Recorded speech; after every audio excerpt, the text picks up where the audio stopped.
Politique Première, et c'est Jean-François Aquili qui nous accompagne toute la semaine dans Première Édition. Alors Jean-François, François Hollande très clairement déçoit les Français, sondage à l'appui ce week-end. François Hollande qui organise d'ailleurs un séminaire gouvernemental sur l'emploi, suivi d'une visite de terrain à Blois cet après-midi. J'ai envie de vous poser la question, à quoi ça sert tout ça? Bon, à pas grand-chose, pour ne pas dire à rien. L'exécutif dégringole dans les sondages.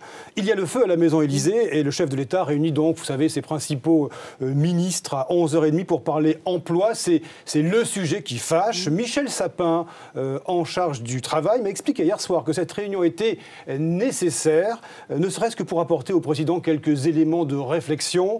Bon, alors, est-il possible d'inverser la courbe du chômage? Oui, mais à quelles conditions? Nous devons pouvoir y répondre, a conclu, tiens, le voilà, Michel Sapin, va donc pour le séminaire ce matin, avec le déplacement, vous le disiez, cet après-midi à Blois. Le président va assister à la signature de contrats de génération dont il veut faire la promotion, avec un traditionnel discours, tiens, au hasard, 18h30, pour tenter d'accrocher les journaux de 20h. Bon, de vous à moi, Jean-François.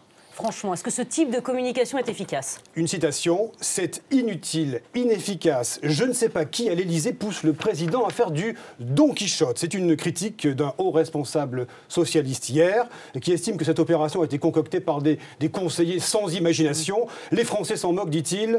Les résultats concernant le chômage ne viendront qu'à partir du moment où les politiques mises en œuvre porteront leurs fruits, c'est-à-dire au mieux en 2014. Avant cela, conclut notre mécontent, c'est de la gesticulation mortifère. Et puis il y a un risque, Pascal, que cette journée consacrée à l'emploi soit polluée par des questions au hasard sur le diesel et que les médias, au final, ne retiennent que ça. Mais peut-être que François Hollande veut absolument renouer les Français, c'est pour ça qu'il va sur le terrain. Et oui, l'Élysée nous prépare un marathon dans la folie du séminaire. Premier déplacement la semaine prochaine, 2 jours en immersion à Dijon. Il y en aura bien d'autres. Le président va multiplier ce type de visites à la rencontre des Français. Vous savez ce que les technos appellent les vrais gens.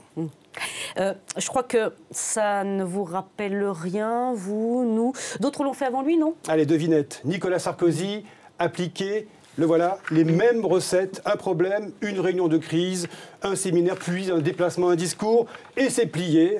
La gauche, à l'époque, n'avait cessé de dénoncer une com à outrance de l'ancien président. Hollande va finalement refaire du Sarkozy en espérant convaincre une opinion de plus en plus hostile.